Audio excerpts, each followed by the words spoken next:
Praise the Lord everyone. सबको जय मसीह की। मैं बिलीव करती हूँ आप ब्लेस्ड होंगे, आपके घराने, आपके लोग ब्लेस्ड होंगे। और आओ मैं आप सभी के लिए उस सामर्थ से भरे और उस पवित्र वचन को पढ़ती हूँ, जो वचन हमें परमेश्वर के दास अपोस्टल अंकुर यूसुफ नरूला जी द्वारा और परमेश्वर की दासी पास्टर सोनिया यूसुफ नरूला जी द्वारा दिया जाता है। आओ मैं आप सभी के लिए उस सामर्थ से भरे और उस पवित्र वचन को मैं आप सभी के लिए पढ़ती हूँ। पापों से तौबा करो। जैसे कि पवित्र बाइबल मत्ती 3:2 में लिखा है, मन फिराओ क्योंकि स्वर्ग का राज्य निकट आ गया है। आमीन। मेरे प्रिय, बाइबल में जब हम मत्ती 3:2 में पश्चाताप शब्द पढ़ते हैं तो यूनानी भाषा में इस शब्द का मतलब है मेटानोएनियो, जिसका मतलब है मलाल करना, मतलब किसी चीज़ के लिए दुखी होना।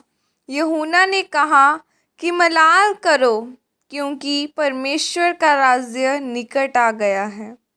उसने कहा कि अब अलग तरह से सोचो, पुरानी पाप वाली ज़िंदगी छोड़ दो, लापरवाही छोड़ दो, क्योंकि परमेश्वर का राज्य अब निकट आ गया है। और पुराने नियम में जब लोग पाप करते थे तो परमेश्वर उनको सज़ा देता था और फिर वो पश्चाताप करते थे। लेकिन जैसे ही परमेश्वर उनके मन फिराने के कारण उनको माफ़ कर देता था तो वो लोग फिर से पाप में चले जाते थे। जब हम मत्ती 4:17 को पढ़ते हैं तो इसमें लिखा है कि प्रभु यीशु मसीह ने यह प्रचार करना आरंभ किया कि मन फिराओ क्योंकि स्वर्ग का राज्य निकट आया है। परमेश्वर ने मन फिराने के लिए बार बार क्यों बोला? क्योंकि परमेश्वर नहीं चाहते कि आपका नाश हो, और ऐसा नाश न हो जिसके द्वारा आपको काबू करना मुश्किल हो जाए।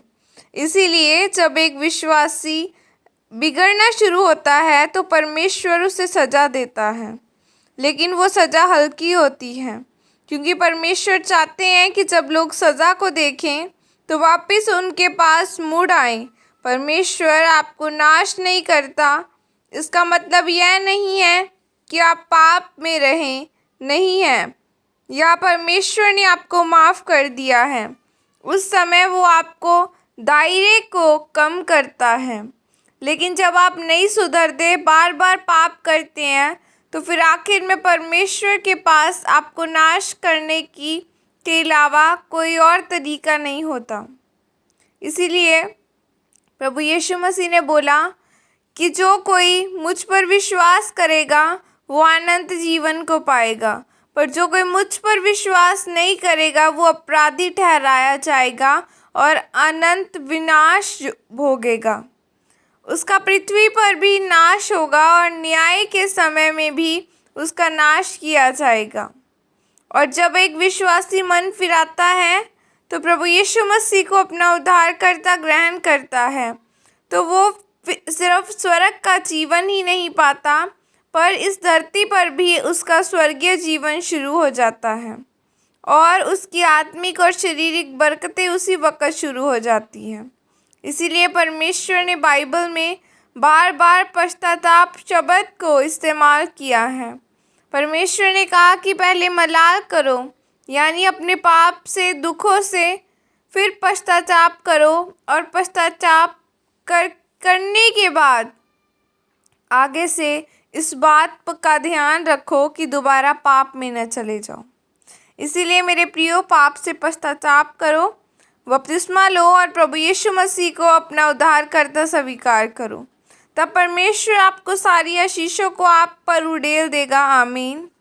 और यह अंगीकार आपकी तरफ से किया जाए। सर्वशक्तिमान परमेश्वर, इस वचन के लिए पिता मैं आपका धन्यवाद करती हूँ और मैं अंगीकार करती हूँ कि मैं पापी हूँ और अपने पापों से तौबा करती हूँ, और अब परमेश्वर आपका उद्धार मेरे जीवन में आए। प्रभु यीशु मसीह के सामर्थ्य नाम में मांगती हूँ। आमीन, आमीन, हालेलुया। मेरे सामर्थ्य परमेश्वर, मैं धन्यवाद करती हूँ खुदावना इन लोगों के लिए। परमेश्वर तेरा धन्यवाद करती हूँ, और परमेश्वर जितने जन मेरे साथ जुड़े हैं खुदावना, सबको तेरे हाथों में सौंपती हूँ और मैं बिलीव करती हूँ परमेश्वर, तेरी बड़ी दया का हाथ इनकी ज़िंदगियों के ऊपर आएगा खुदावन खुदा। तेरा सामर्थी हाथ आज इनकी ज़िंदगियों को छूकर आज़ाद करेगा। हर एक नशे की आत्मा तेरे नाम के द्वारा जाती रहे खुदावना। बाइबल में लिखा है यीशु मसीह हमारे लिए गाड़े गए, मारे गए और तीसरे दिन मुर्दों में से जी उठे ताकि आप शिफा को लें। हालेलुया। परमेश्वर ने हमारे लिए कोड़े खाए। आज मैं आप सबको परमेश्वर के पवित्र ब्लड में कवर करती हूँ ताकि आप शिफा को लें और बड़ी ऊंचाइयों को लें और चंगे हो सके बीमारियों से, रोगों से, और अपनी लाइफ में एक आप अच्छी पोजीशन पर जाकर खुदावन के काम कर सकें। आप अपनी जॉब्स में भी परमेश्वर के नाम को महिमा दे सकें। हालेलुया। प्रभु यीशु मसीह के सामर्थ्य नाम में मांगती हूँ, आमीन। God bless you all. सबको जय मसीह की।